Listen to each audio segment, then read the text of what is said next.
Hello, good morning छात्रों। आगे PG science college Kalwar Jaipur की ऑनलाइन क्लासेस में आपका स्वागत है। जैसा कि पिछले वीडियोज में हमने साथियों बीए फर्स्ट ईयर का द्वितीय प्रश्न पत्र विषय हिंदी साहित्य कहानी चयनिका से कहानी नंबर 2 नमक का दरोगा, जिसके लेखक हैं मुंशी प्रेमचंद, और इसका उद्देश्य है साथियों धन और धर्म के बीच द्वंद्व दिखलाना, जो लेखक ने बखूबी दिखलाया है कहानी के अंदर। तो लेखक परिचय में हमने सारा डिस्कस कर लिया है। मुंशी प्रेमचंद का जो मुख्य नाम है वो धनपत राय था साथियों, जो बचपन का नाम था धनपत राय था, और इनको कलम का सिपाही भी कहा जाता है। वैसे इस कहानी में कई एक पात्र हैं, लेकिन साथियों दो मुख्य पात्र जो कि पंडित बंसीधर धर्म का प्रतीक है और पंडित आलोकी धन का प्रतीक है। तो हम देखते हैं कि इसमें जो है ना इन दोनों पात्रों के इर्द गिर्द ही पूरी घटना जो है ना इनके ही इर्द गिर्द घूमती है। और आगे हम चलते हैं क्वेश्चन नंबर 1, उसकी चर्चा करते हैं साथियों।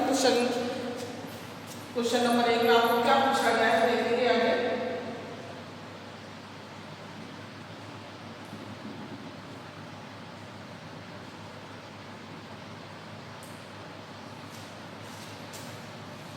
प्रेमचंद की कहानी साहित्य में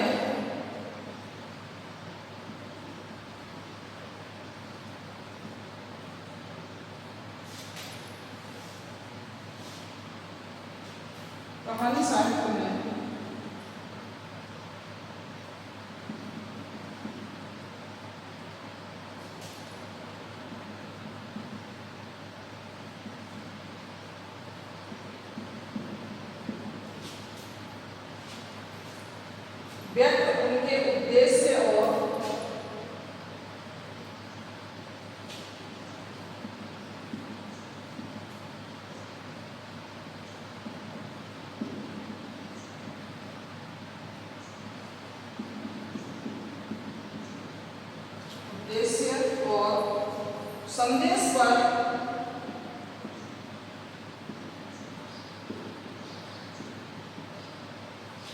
संदेश पर साधारण प्रकाश डालिए।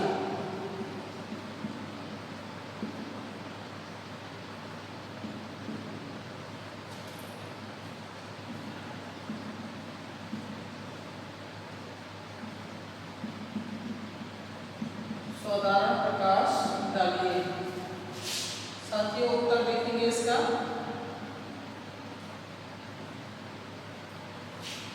उत्तर में देखेंगे सबसे पहले भूमिका, प्रश्न की भूमिका को समझना पड़ता है साथियों। उसके बाद में कहानी साहित्य का उद्देश्य,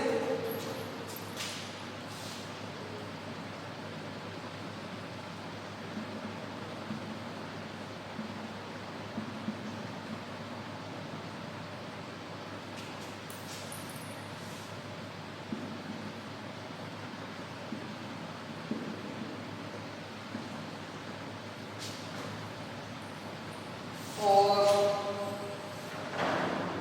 आगे पॉइंट है आपका सुधारवाद और समग्र परिवेश।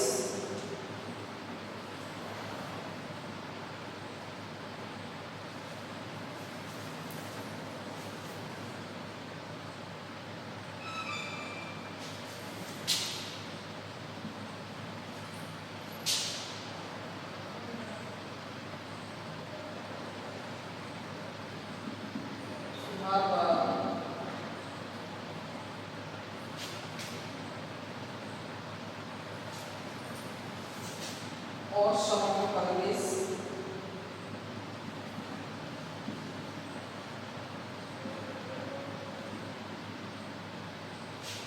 समग्र परिवेश।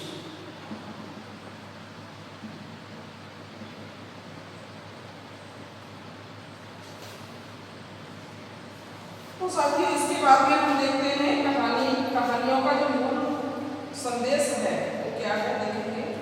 पॉइंट है आपका कहानियों का मूल संदेश। मूल संदेश क्या है साथ में देखेंगे। पॉइंट नंबर 1 इसमें भी पॉइंट है, भूमिका के बाद ये 2 पॉइंट आए हैं साथियों, और उसके बाद में कहानियों का मूल संदेश, तो उसमें भी पॉइंट आए हुए हैं। पॉइंटों पर चलेंगे, चर्चा करेंगे हम। अभी हम चलते हैं ग्रामीण जीवन का यथार्थ। पॉइंट नंबर 1,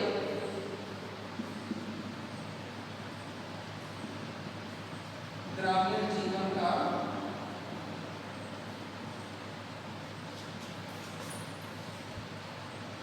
यथार्थ। पॉइंट नंबर 2, नागरिक समाज।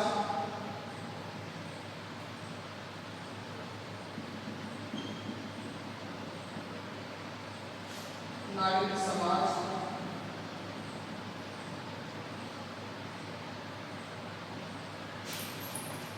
पॉइंट नंबर 3, नारी जीवन।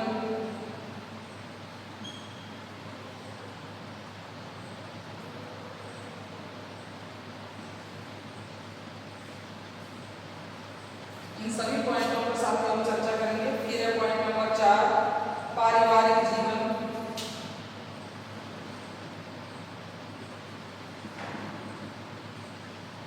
पारिवारिक जीवन।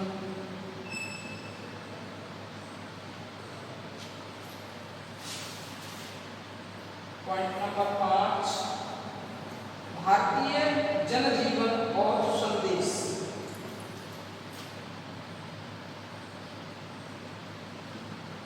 भारतीय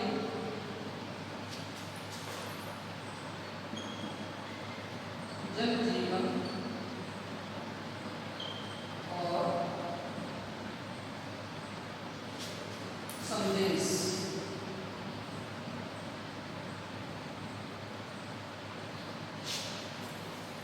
पॉइंट नंबर 6 साथियों, समकालीन जीवन की गहरी पहचान।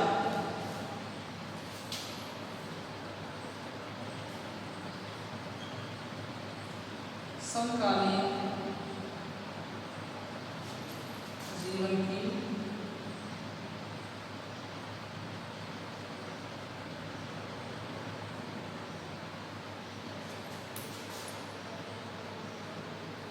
गहरी पहचान।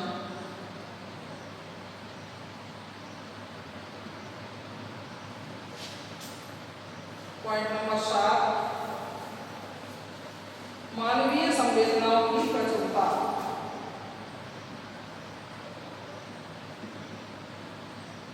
मानवीय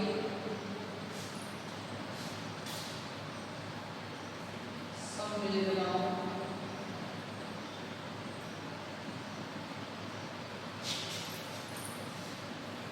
मानवीय संवेदनाओं की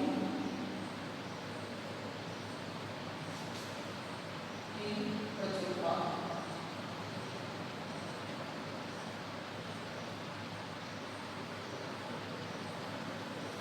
पॉइंट नंबर 8 है साथियों,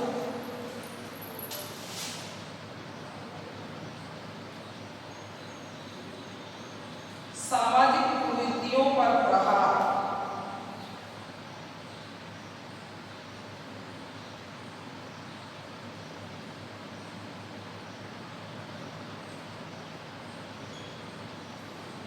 सामाजिक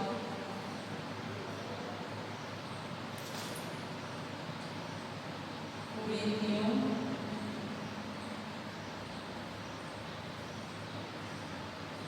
पर प्रहार।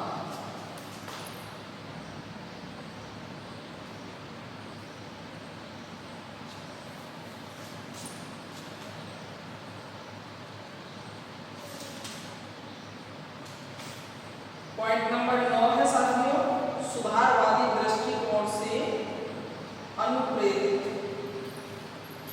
पॉइंट नंबर 9,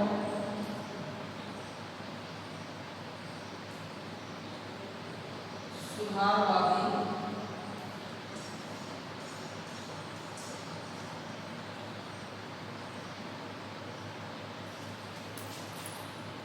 दृष्टिकोण से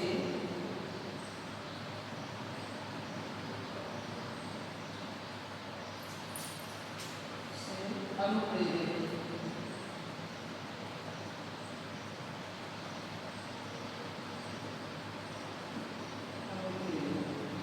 फिर है साथियों निष्कर्ष।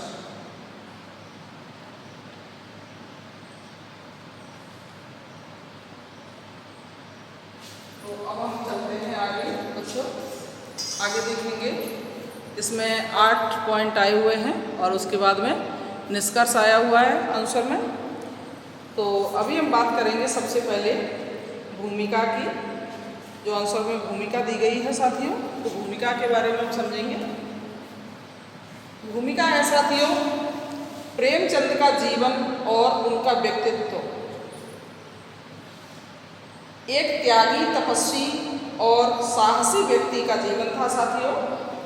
उनके व्यक्तित्व में कोमलता, सरसता, सौम्यता और मुद्रता पर्याप्त मात्रा में थी साथियों।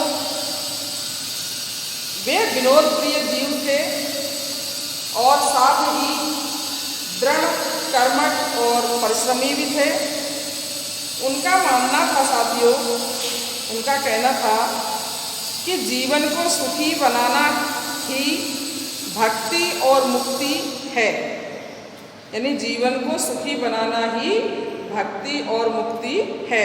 यदि तुम हंस नहीं सकते, रो नहीं सकते, तो तुम इंसान नहीं हो। वस्तुतः जिंदगी को भोगते हुए जीना ही सच्चा जीना मानने वाले प्रेमचंद का व्यक्तित्व कठोर भी था और कोमल भी था साथियों। तो देखा जाए तो जो हमारे जीवन की परिस्थितियां होती हैं वो हमें कठोर भी बना देती हैं और अपनों से जो हमें प्यार मिलता है वो हमें कोमल बना देता है। तो मुंशी प्रेमचंद जी को साथियों माँ का प्यार नहीं मिला था और सौतेली माँ ने इन्हें पूर्ण रूप से अपनाया नहीं था। तो इनका जीवन संघर्षपूर्ण रहा और इन्होंने अपने जीवन में बहुत ही कठिनाइयाँ झेली हैं। कठिनाइयों को झेलते हुए ये अंदर से कोमल थे और बाहर से बहुत ही कठोर भी दिखते थे। तो साथियों यदि अंदर से कोमल नहीं होते तो इतनी सुंदर सुंदर कहानियों की रचना नहीं कर पाते ये। तो आगे देखेंगे इनके कहानियों में जो है सबसे पहला पॉइंट है भूमिका के बाद में कहानी साहित्य का उद्देश्य। तो प्राचीन काल में साथियों केवल मनोरंजन अथवा नीति शिक्षा के उद्देश्य से कहानियाँ लिखी जाती थी। हिंदी के आरंभिक काल में कुरीति निवारण तथा समाज सुधारक के उद्देश्य से अनेक कहानियाँ लिखी गई। प्रेमचंद ने अपनी कहानियों के माध्यम से एक व्यापक उद्देश्य को सामने रखा है छात्रों। उनकी कहानियाँ मनोरंजन के लिए ही लिखी गई हैं तथा उनमें सुधार भावना भी विद्यमान है। उनमें एक और यदि शोषण के विरुद्ध आवाज़ उठाई गई है तो दूसरी ओर उनमें आदर्श की प्रतिष्ठा भी मिलती है साथियों। प्रेमचंद ने साहित्यकार का काम केवल मन बहलाव का सामान जुटाना, केवल लोरियां गा गा कर सुलाना, केवल आंसू बहाकर जी हल्का करना नहीं माना है साथियों। उन्होंने साहित्य का उद्देश्य अन्याय, अनीति आदि के विरुद्ध मानवीय चेतना का जागरण करना माना है बच्चों। तो प्रेमचंद ने एक स्थान पर लिखा है साथियों कि हमारी कसौटी पर वही साहित्य खरा उतरेगा जिसमें उच्च चिंतन हो, स्वाधीनता का भाव हो, सौंदर्य का सार हो, सृजन की आत्मा हो, जीवन की सच्चाइयों का प्रकाश हो, जो हम में गति और संघर्ष की बेचैनी पैदा करे, सुलाए नहीं। क्योंकि अब और ज़्यादा सोना मृत्यु का लक्षण है साथियों। प्रेमचंद का कहानी साहित्य भी इसी जागरण और इसी चेतना का आह्वान करता है जो मानव जीवन को उदात्त और आस्थावादी बनाने में पर्याप्त सक्षम है। साथियों, तो ये बात होगी हमारी भूमिका के बाद कहानी साहित्य का उद्देश्य। तो अभी हमने जो अध्ययन किया है वो कहानी साहित्य का उद्देश्य था। साथियों, अब हम चलेंगे पॉइंट नंबर 2 पर, सुधारवाद और समग्र परिवेश। तो देखेंगे आगे हम सुधारवाद और समग्र परिवेश में क्या है। साथियों, इस प्रकार से कहानी के क्षेत्र में विस्तार और परिणाम की दृष्टि से प्रेमचंद हिंदी साहित्य के सर्वश्रेष्ठ कहानीकार हैं। उन्होंने अपने समकालीन तथा परवर्ती कहानी लेखकों को व्यापक रूप से प्रभावित किया है। साथियों, प्रेमचंद ने अपनी कहानियों में सामाजिक जीवन के विभिन्न पक्षों को उठाते हुए वर्ग, वैषम्य एवं विकृत रूढ़ियों का तीव्र विरोध किया है। साथियों, सुधारवाद प्रेमचंद की कहानियों का मूल स्वर है। प्रेमचंद चाहते थे कि भारतीय ग्रामीण तथा नागरिक जनता शोषण और कुंठाओं की जिन कुरीतियों से संत्रस्त और ग्रस्त है उनसे मुक्ति पाकर स्वच्छंद जीवन का अनुभव करे। अनेक करणोत्पादक स्थितियों में प्रेमचंद ने अपने विभिन्न पात्रों को आदर्शवादी दृष्टिकोण और सुधारवादी भावना के साथ प्रस्तुत किया है। साथियों, प्रेमचंद गांधीवाद के प्रमुख समर्थक थे। साहित्य के क्षेत्र में उन्होंने गांधीवादी आदर्शों की व्यवहारिक परिणति प्रस्तुत की है। तो ग्रामीण और नागरिक समाज के सभी रूप प्रेमचंद ने अपनी कहानी साहित्य के व्यापक परिवेश में समाविष्ट किए हैं। साथियों, कृषक तथा श्रमिक वर्गों का जो चित्रण प्रेमचंद की कहानियों में किया गया है वह गंभीर मनोविश्लेषणात्मक दृष्टिकोण के सूक्ष्म अंकन से युक्त है। साथियों, तो अब हम चलते हैं, भूमिका की बात हो चुकी है, चर्चा की है हमने, और कहानी साहित्य का उद्देश्य भी क्लियर हो गया। साथियों, उसके बाद में सुधारवाद और समग्र परिवेश की चर्चा हो चुकी है। अब हम चलते हैं कहानियों का मूल संदेश, यानी इनकी कहानियों का मूल संदेश क्या है। तो पहले पॉइंट पर चलते हैं, ग्रामीण जीवन का यथार्थ। ग्रामीण जीवन का यथार्थ, तो पहले मूल संदेश को समझ लेते हैं। संदेश इनका क्या था? प्रेमचंद ने जितनी भी कहानियां लिखी हैं साथियों, इसकी चर्चा मैंने पिछले वीडियोज में स्टार्टिंग में लेखक का परिचय जब समझाया था तब भी मैंने ये चर्चा की है। साथियों, आप उसमें देख लेंगे और दोबारा से देख लें। प्रेमचंद ने जितनी भी कहानियां लिखी हैं उनमें से अधिकांश ऐसी हैं जो ग्रामीण समाज का चित्र प्रस्तुत करती हैं, जैसा कि मैंने पहले भी बता दिया है आपको। इन कहानियों में ग्रामीण जीवन का सांगोपांग चित्रण मिलता है। पूस की रात ये कहानियों के नाम है साथियों। बलिदान, डिग्री के रुपए, विध्वंस, सवा शेर, गेहूं, कफन, मंदिर, मुक्ति मार्ग, सुजान भगत, बेटी का धन जैसी सभी प्रमुख कहानियों में ग्रामीण जीवन की अभावग्रस्त जिंदगी के यथार्थ को प्रस्तुत किया गया है। साथियों, तो कहानियों में नागरिक समाज को भी प्रस्तुत किया गया है। कुछ कहानियां ऐसी भी हैं जिनमें नारी जीवन की स्थिति निरूपित हुई है। साथियों, पारिवारिक जीवन के विविध चित्रों को प्रस्तुत करने वाली कहानियां भी प्रेमचंद ने लिखी हैं।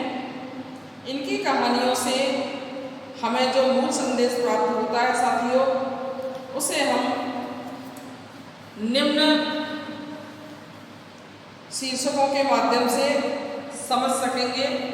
तो शीर्षक नंबर 1 ग्रामीण जीवन का यथार्थ, पॉइंट नंबर 1 पर चलेंगे, ग्रामीण जीवन का यथार्थ।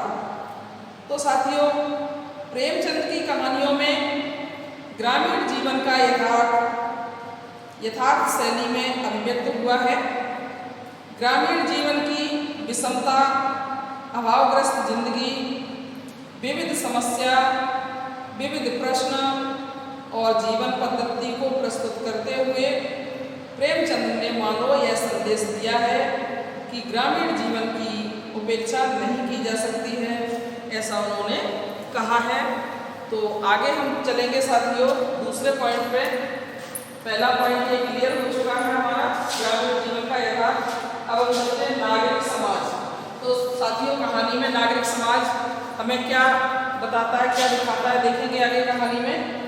तो साथियों, प्रेमचंद की कहानियों में एक बहुत बड़ी संख्या ऐसी कहानियों की है जिनका संबंध नागरिक पात्रों से है। समाज के उच्च, सभ्य और निम्न वर्गों का भी व्यापक चित्रण उन्होंने प्रस्तुत किया है।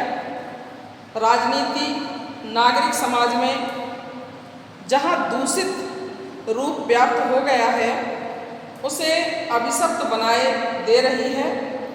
ग्रामीण समाज में यदि एक ओर महाजन वर्ग आर्थिक शोषण करता है, तो नागरिक समाज में पूंजीपति वर्ग, प्रेमचंद ने पूंजीपतियों तथा महाजनों के द्वारा नागरिक समाज के विभिन्न वर्गों का शोषण होने के अनेक सूत्र अपनी कहानियों में उठाए हैं साथियों।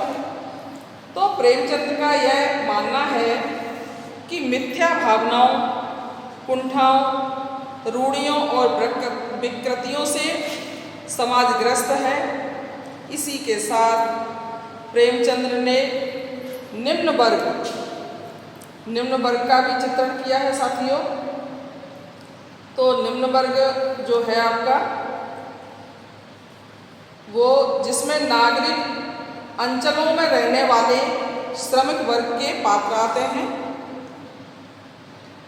तो इनमें जो है ना, नागरिक जीवन का चित्रण करते हुए प्रेमचंद मानो यह संदेश देना चाहते हैं साथियों कि नगर और गांव को एक दूसरे के निकट आना चाहिए, क्योंकि दोनों का निकट संपर्क संपूर्ण भारतीय जीवन को विकास और प्रगति की सही दिशा प्रदान करने में सहायक हो सकता है। इसलिए उन्होंने ऐसा कहा है कि ग्रामीण जो झूठी मिथ्या भावनाएं हैं, कुंठाएं हैं, रूढ़ियां हैं, विकृतियां हैं, इन सभी से ऊपर उठने के लिए हमारे जो नगर और गांव, ये दोनों ही संपर्क की दृष्टि से देखा जाए तो दोनों निकट आने चाहिए, पास आने चाहिए, ताकि भारतीय जीवन को विकास और प्रगति की सही दिशा प्रदान करने में ये सहायक हो सकें, ऐसा उन्होंने माना है नागरिक समाज के पॉइंट में। तो साथियों, यहाँ पॉइंट दूसरा कंप्लीट होता है, नागरिक समाज। अब हम चलते हैं पॉइंट नंबर 3 पर, नारी जीवन। उस समय का नारी जीवन इस कहानी के अंदर, नमक के दरोगा के अंदर नारी का जीवन किस प्रकार दिखाया गया है साथियों, देखेंगे। प्रेमचंद जी ने नारी जीवन की बहुत ही सुंदर अभिव्यंजना की है साथियों, देखेंगे आगे। तो नारी जीवन से संबंधित भी अनेक कहानियां प्रेमचंद ने लिखी हैं साथियों। उन्होंने प्रत्यक्ष तथा अप्रत्यक्ष रूप से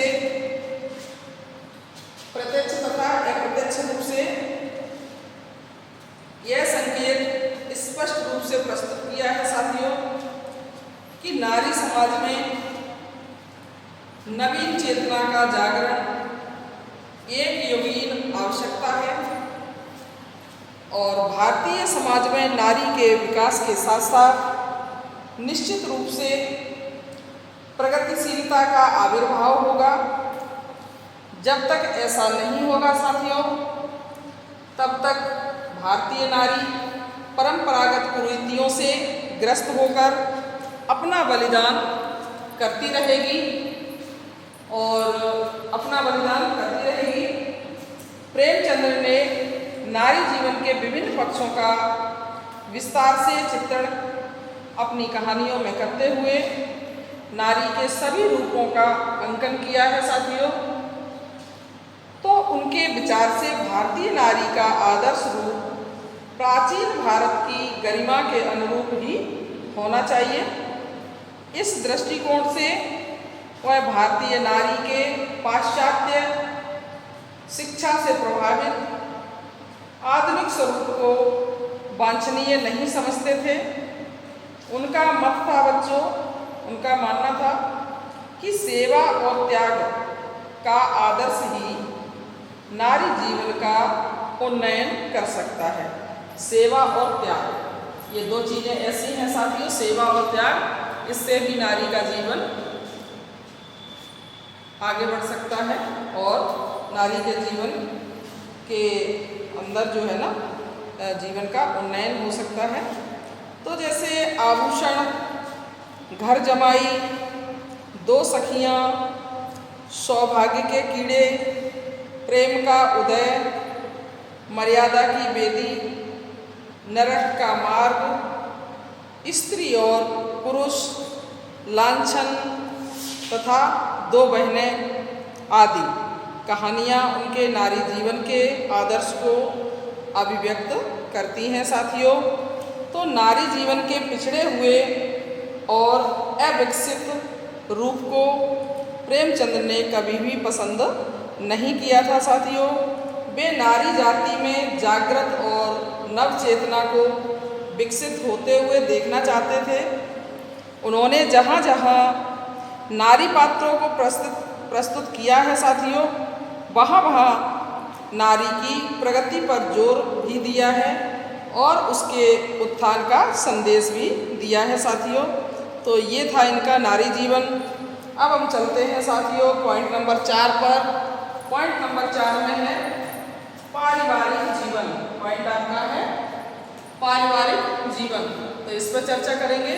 इनका पारिवारिक जीवन के प्रति क्या दृष्टिकोण था साथियों, इनका दृष्टिकोण देखेंगे। तो साथियों अपनी अनेक कहानियों में प्रेमचंद्र ने पारिवारिक और गृहस्थ जीवन के विविध रूप अंकित किए हैं।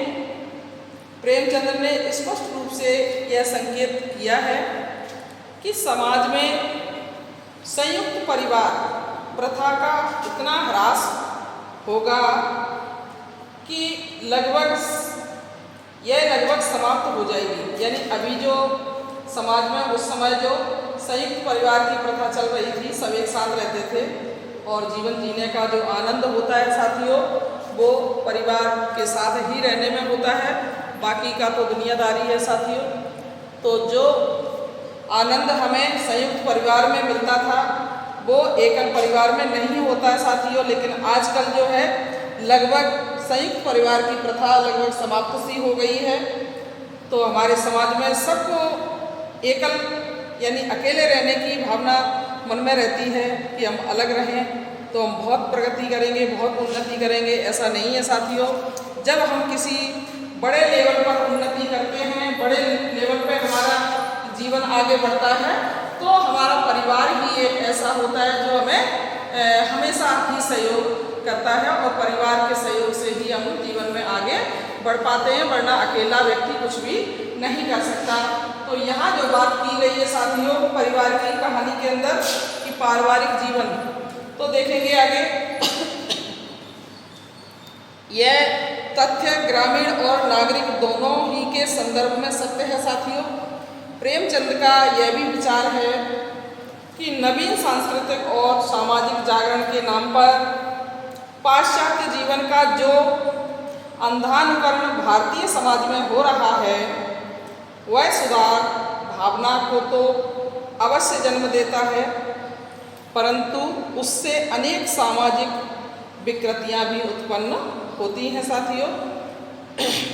इसलिए प्रेमचंद्र ने परिवार और गृहस्थ जीवन के आदर्श रूप में भी भारतीय सिद्धांतों के अनुमान को ही श्रेष्ठ कर बताया है।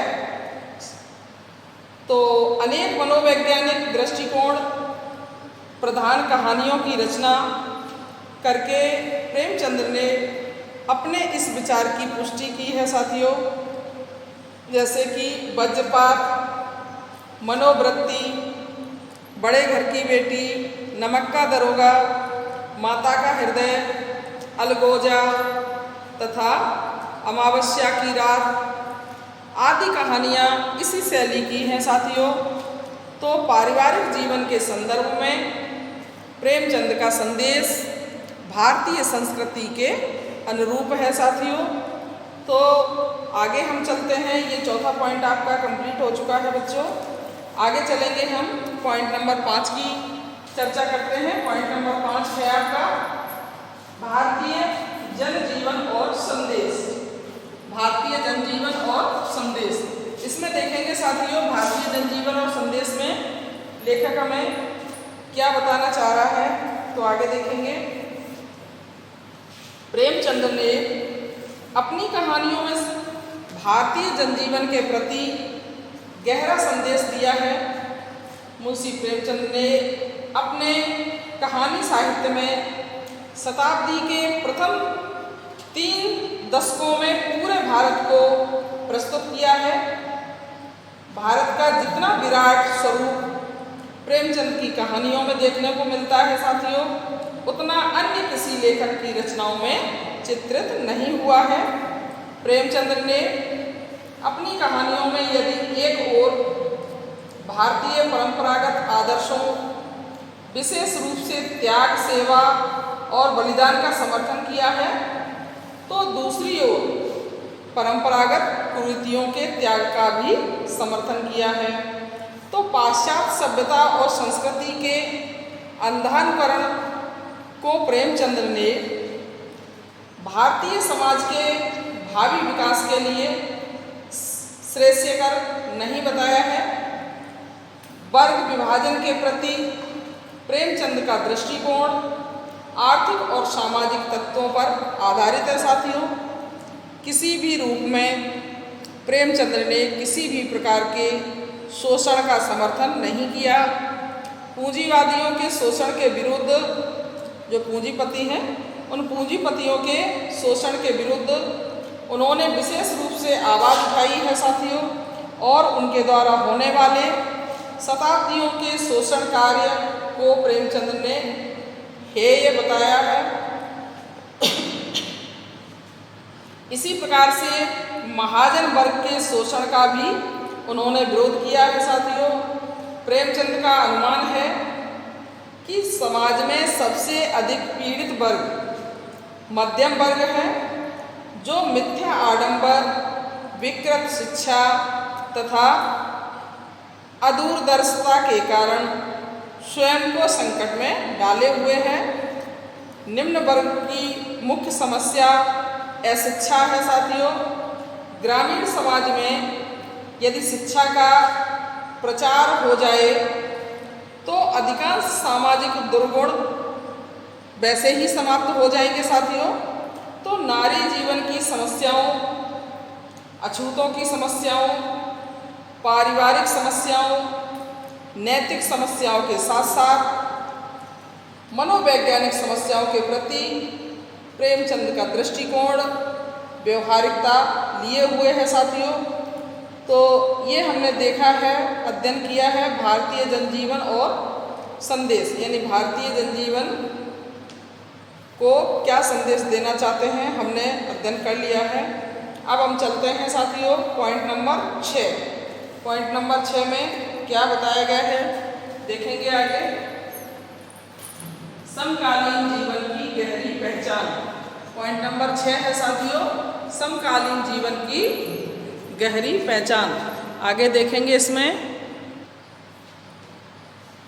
प्रेमचंद ने अपनी कहानियों में समकालीन जीवन की गहरी पहचान को प्रस्तुत किया है साथियों।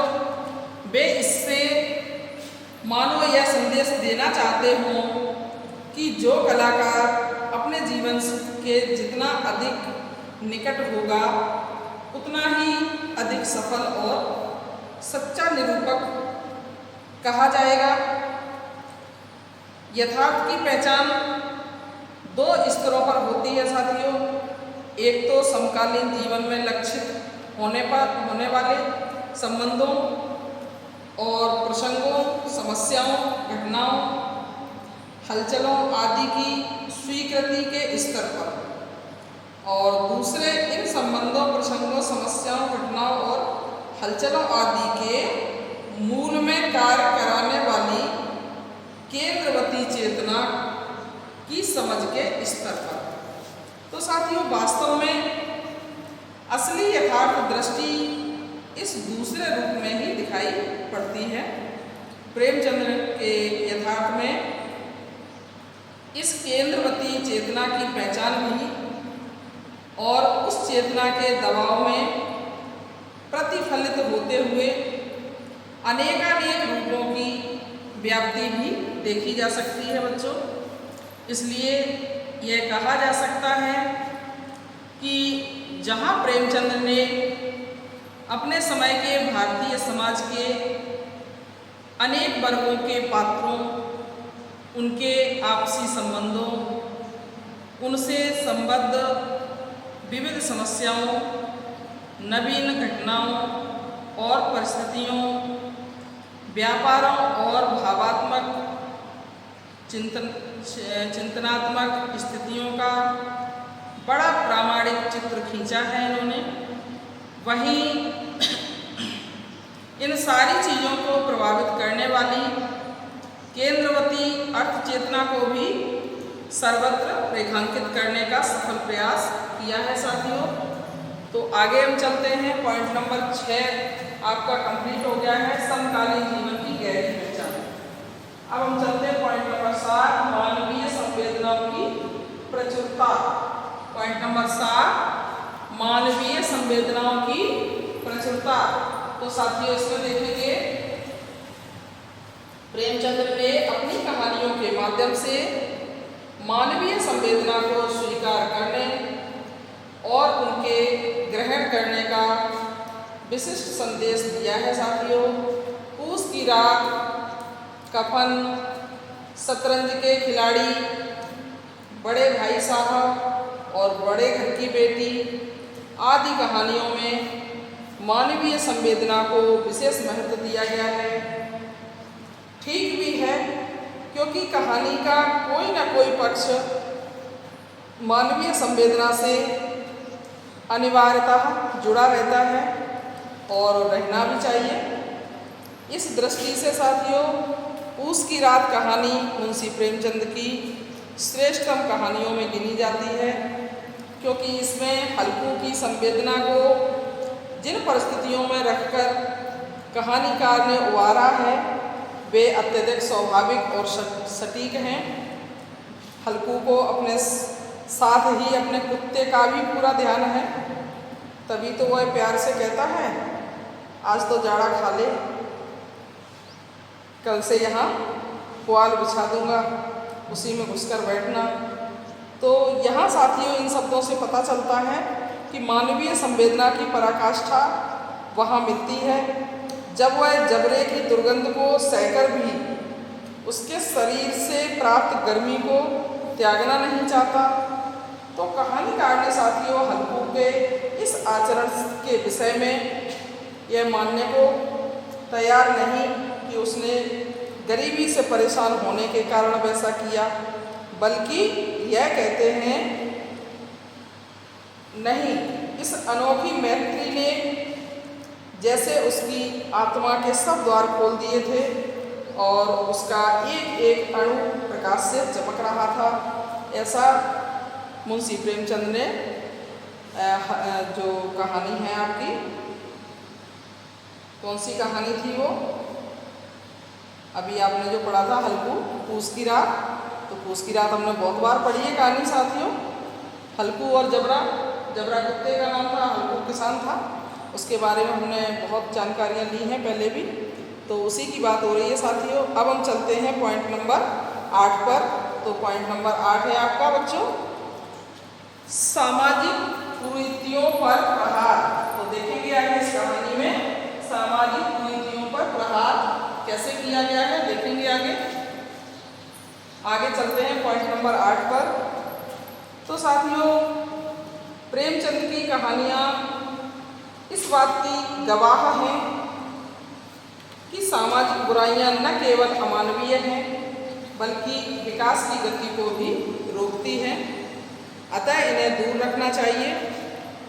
हल्कू दिन रात खून सुखाकर भी अपनी ज़रूरत के मुताबिक भोजन वस्त्र आदि नहीं जुटा पाता है। मुंशी प्रेमचंद इसके लिए आर्थिक दृष्टि से प्रविष्ट कुरीतियों या कुव्यवस्थाओं को ही उत्तरदायी मानते हैं, जिसके अंदर केवल मेहनत करने वालों को भूखे नंगे रहने को बाध्य होना पड़ता है। तो जाड़े में ठिठुरता हल्कू जबरे को संबोधित कर मुंशी प्रेमचंद की इसी भावना को शब्द देता है। कफन ठाकुर का कुआं भी इसी प्रकार की कहानियां हैं साथियों। तो ये था आपका पॉइंट नंबर 8। अब हम चलेंगे आगे, पॉइंट नंबर 9 की बात करते हैं साथियों। सुधारवादी दृष्टिकोण से अनुप्रेरित। तो देखेंगे साथियों, प्रेमचंद जी ने सुधारवादी दृष्टिकोण से ये कैसे अनुप्रेरित थे।